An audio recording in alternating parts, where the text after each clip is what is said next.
यस्तै छ पहाडको मलाई पोखरामा पुगेर फर्किँदैछु घाममा मरिया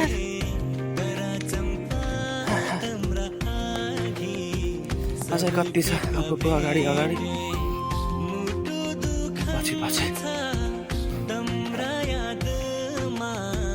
बाटो पहाडको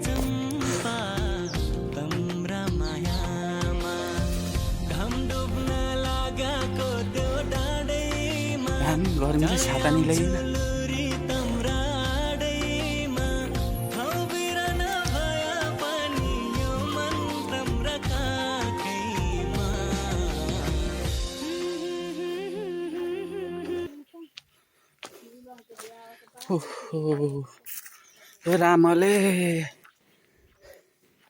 रामले